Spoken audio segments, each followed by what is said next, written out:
Hello, and welcome to today's webinar, Belimo and Emerging Data Center Technologies, Single and Two-Phase Cold Plate Solutions. We appreciate your joining us. Our presenter today is David Candell, Data Center Solutions Architect for Belimo. My name is Maureen Williams, and I will be your moderator. As a friendly reminder, these webinars are recorded and will be posted to Belimo's YouTube page and Belimo University, our free online training platform located at belimouniversity.myabsorb.com.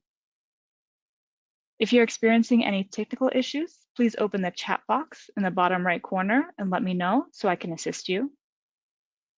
Please write your questions in the Q&A box, and David will be happy to respond to you by email. Without further ado, I would love to introduce you to our presenter, David Candell. Hey, thanks, Maureen. Appreciate it. And thank you so much for everybody who's joining us for our webinar today. My name is David Candell. I have worked for Belimo for what seems like forever, so hopefully I know what I'm talking about. Just a couple of housekeeping things. We're going to talk about liquid cold plate solutions today, single and two-phase. This is based on a blog series that we are doing. If you're interested in reading the blog article that corresponds with this, that's what that QR code is right there on your screen. It will also be on the closing screen, so if you miss it this time around and then you want to catch it later, it'll be there. Also in the bottom right corner, that's the email address for the training group inside of Belimo. So if tomorrow you're walking around and you're like, oh, I wanted to ask a question during that presentation, please send it to that email address. They'll get it over to me and I'll get back to you. So let's talk about it. This one's a little bit different. There's not a lot of Belimo product involved in our webinar today. What we're really talking about is technologies that we're finding in this liquid cooling avalanche that's coming into the data center world. So most people have heard of cold plate. They're usually talking about single phase cold plate. We're going to also talk about two-phase cold plate. We're going to just kind of climb into the rabbit hole a little bit and give everybody a little bit more information about how this technology works. Now it's a Belimo presentation, so I'm going to talk a little bit about how our products integrate, but that's really not the function of what's going on here. Let's talk about how we got here. So when we talk about cold plate, what we're really talking about is the change in heat densities inside of our data center. So I think we all know that there's been this big shift, or at least we've heard about it, but where did it come from? How did we get here? What's going on? It's always interesting to look back a little bit. Take a look at what happened before and why there's such a stark change right now in 2024. Why is everybody freaking out all of a sudden and making all of these changes?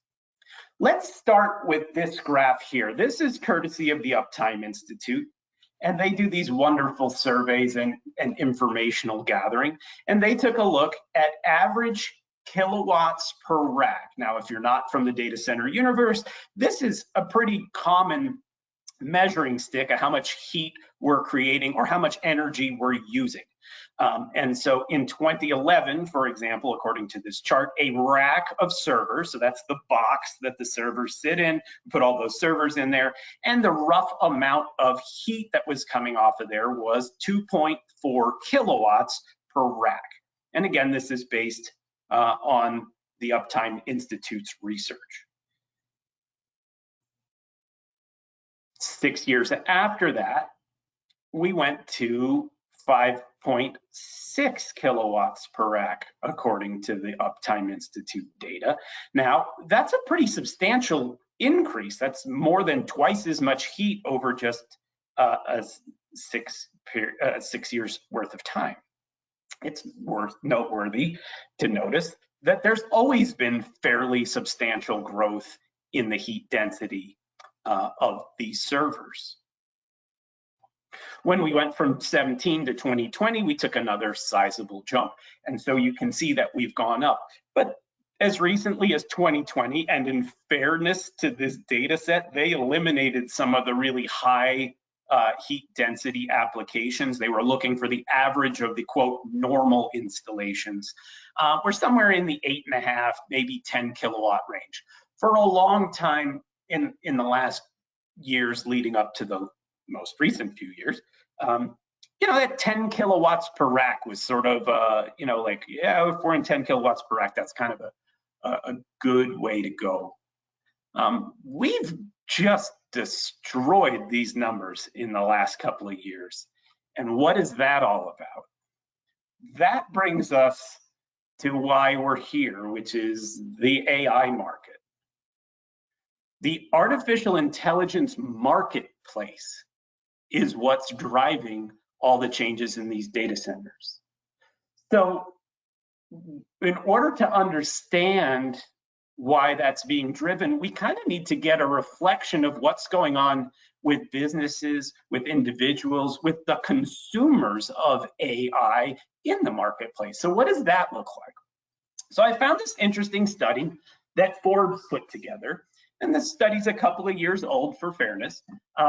But in the study that they did, they saw roughly 65% of business owners that they interviewed believed that AI will increase their productivity. Similarly, roughly the same amount of business owners thought that AI would improve their customer relationships. Well, this is a good thing, right? But if you look at this data for what it actually says, is that 2/3 of business owners aren't currently using AI very much, but they think it's their future. So this is where we are now. It's becoming the present for all these business owners. Suddenly the AI tools are available or becoming available, and the consumption is ravenous by the marketplace. What about individual people? Because I think businesses operate a certain way, and they tend to be maybe a little bit more conservative about adapting technology. What about individual people?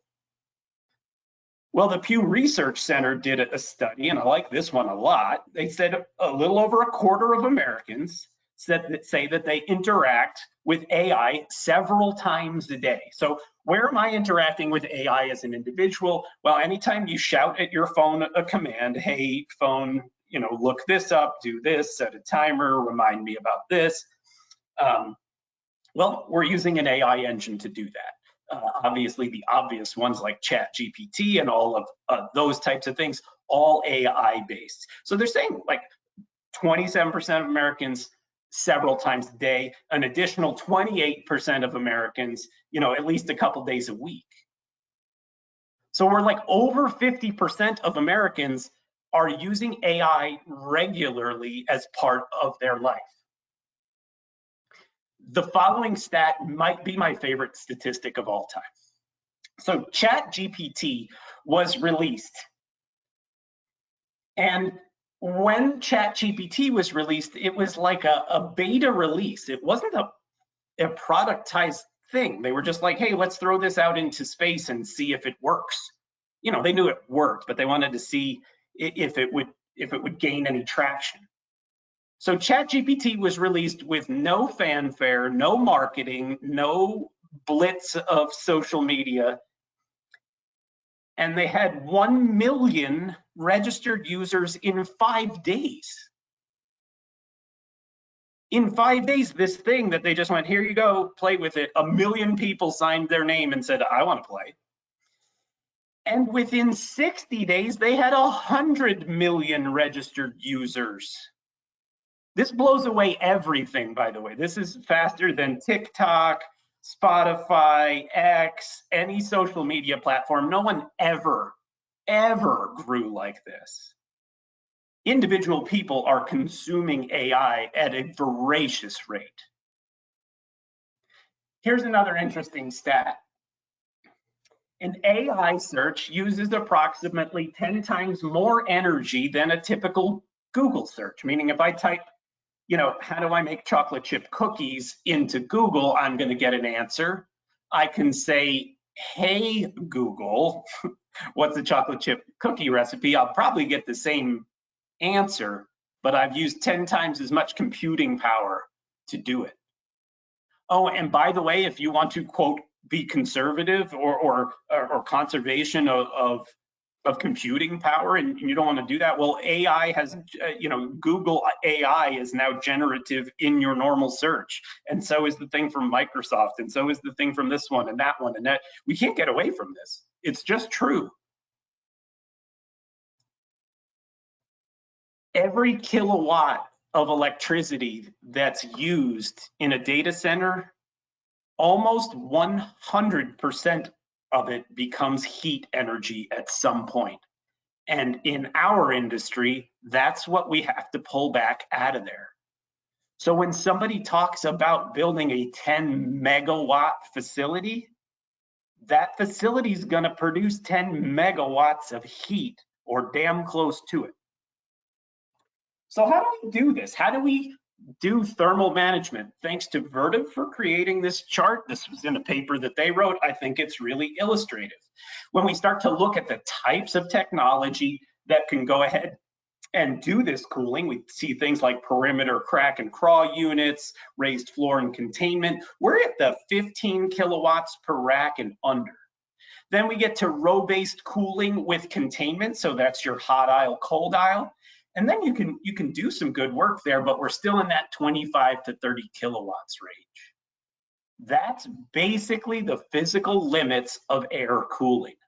Then you're going to get into hybrid things like rear door heat exchangers, and then we're into true liquid cooling when we're at that 50 kilowatts and up range. 50 kilowatts per rack. We were just talking about 4.6 and 8.5. How did we get to 50 kilowatts per rack? Well, let's thank these guys. NVIDIA is not the only company making crazy computing power, but they certainly are at the forefront of this. And this is their new super server GPU, CPU rack system. I don't even know what you call this thing. I do know that this is 120 kilowatts per rack. 120. Let's talk about 120 kilowatts per rack. Do you know how much heat this is? All right, let's take this as an example. This Weber 3-burner grill is rated at 30,000 BTUH. So we can cook a steak on there. We can cook our afternoon or weekend meals on there. What is 30,000 BTUH? Well, a little math will tell us that that's 8.8 kilowatts. And that means that there's roughly the heat equivalent of 13 and a half of these grills coming out of that server rack. So thanks to my friend Don Mitchell over at,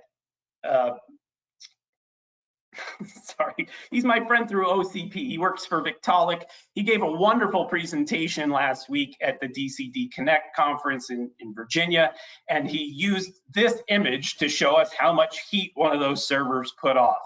Ironically, he had this server, this image was made by ChatGPT, so we caused the problem to show the problem. If you're not familiar with OCP, it's the Open Compute Project. It's a wonderful third-party organization full of a lot of great minds from our industry, the data center industry. Belimo is an active part of OCP. You can go right there and read detailed white paper information about cold plates, how they're built, how to use them, all kinds of stuff, way deeper than we're going to get into. But I always like to give a nod to these guys because they're making wonderful reference designs, all kinds of great documentation, and it's a nonprofit group. It's for the industry. They do some wonderful work over there. So if you really want to learn a lot more about this, feel free to go down and check out the Open Compute Project. And certainly their work they're doing on liquid cold plate. All right, let's talk about direct-to-chip cooling. So direct-to-chip cooling, also known as cold plate, they look like this kind of thing. It's just a little small heat exchanger, and you mount it directly on the server. You put it right on top of the chip that's making all that heat. And the inside of that thing might look something like you see here. The fluid's gonna run through there in a reversing pattern like that. Sometimes they kind of have a wavy profile. Sometimes it's just a bunch of fins in there that they push across. Each manufacturer has slightly different designs and variations about how they're going to pull heat out. You get some of these thermodynamics guys, they'll figure out the best way to pull heat out through heat exchangers. But in general, that's how they're put together. When we install them on the server board, they look a little bit like this here. So you can see these black rectangular pieces in here. That's your cold plate. So there's 2 of them marked on this half server tray here, and we're bringing the fluid in. These are kind of piped in series, and it comes back out the other side. So an actual full board server might have 3, 4, 5 of these cold plates in there. Sometimes you'll have, as you see at the bottom here, multiple supplies and returns so that we get the cooling capacity that we need. Interestingly, cold plates only remove somewhere between 60 and 80% of the heat that's being created. And so even when we're pulling the majority of the heat out, we're never going to be rid of the air cooling portions of a data center. There's enough residual heat, even when we pull lots of it out, that we're going to need a nice, robust air cooling system in addition to these liquid cool type solutions. Direct to chip cooling or cold plates can cool racks up to 100 kilowatts per rack and even more. If we're being honest, you can just put more cold plates in there to pull more heat out. We can change the physics of what's going on with them. Lots of things we can do to increase that capacity. That NVIDIA unit that we looked at before is being cooled by liquid cold plate. And so we know that it can do that 120 for sure. What does this look like from a design standpoint? Well, this is like a rack with 4 servers in it. In general, the fluid's coming from a CDU of some kind, and it's usually coming through like a braided hose or a flexible tube of some kind, and then we'll go to a manifold, and that manifold will have additional tubes that go to each server, and then it's returned out the other side. So it looks a little bit like a building in that we're serving multiple floors of a building, but really we're talking about relatively low pressure losses in all this piping, and so we can ignore some of the things that happen in building type designs in terms of pressure disproportionate distributions and things like that. And then in general, we're going to have a control valve on the return side. That control valve typically isn't modulating. What we're doing with that control valve is making sure that we have the absolute right flow for those 4 servers. Why would we not modulate that? Obviously, these computers are going to ramp up and ramp down and create different amounts of heat depending on what's going on.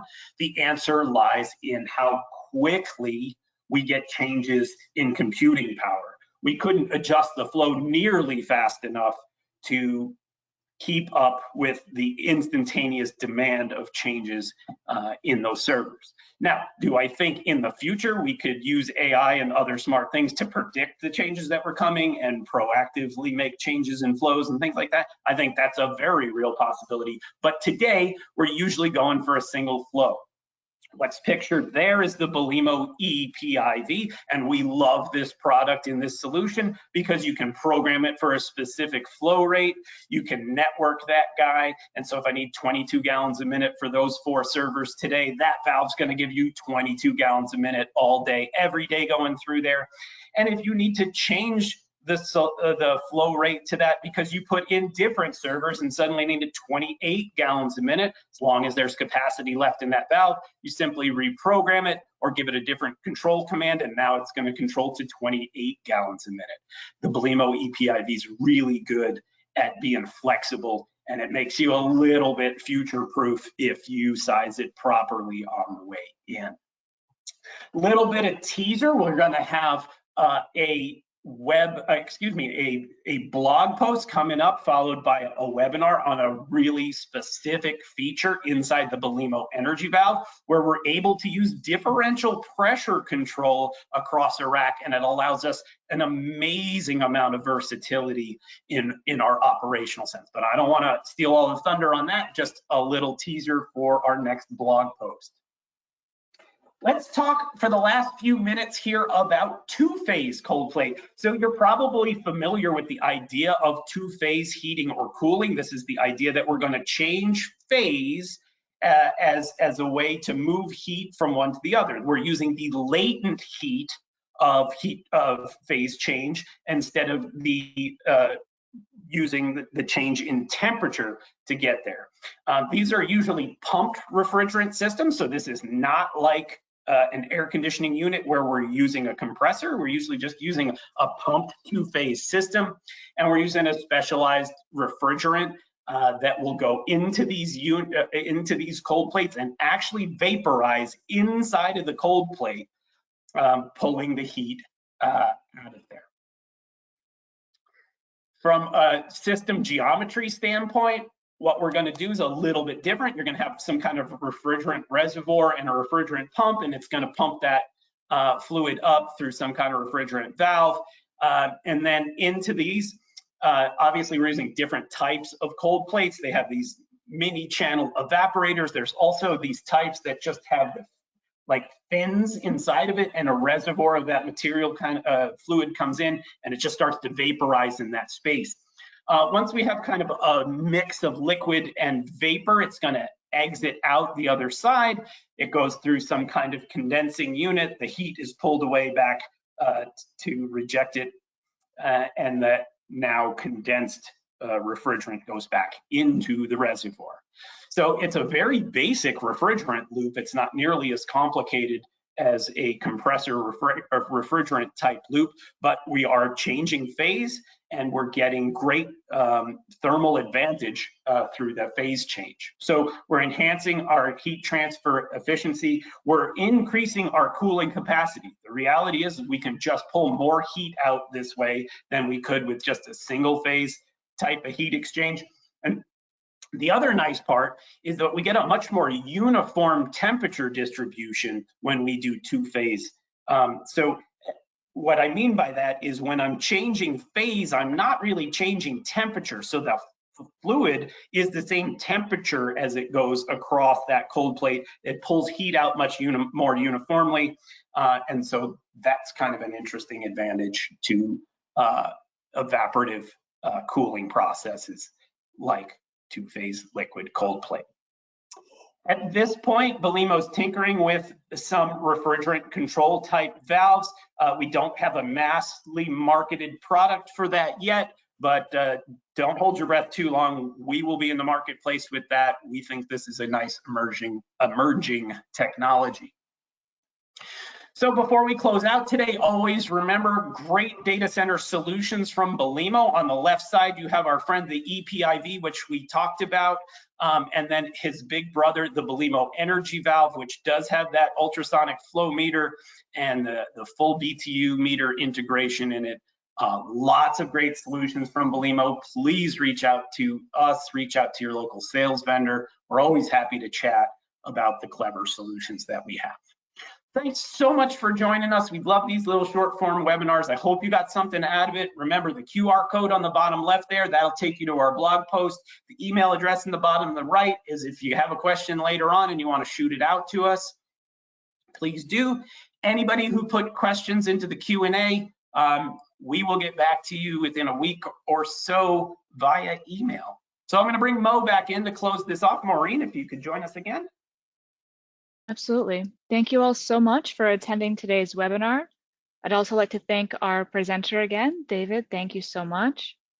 If you would like to watch this webinar again or recommend it to any friends and colleagues, it will be posted to our YouTube page as well as Belimo University.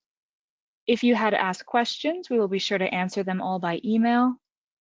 And as David mentioned, if you should think of any further questions, you can always reach us at training@us.belimo.com. Thank you and have a great day.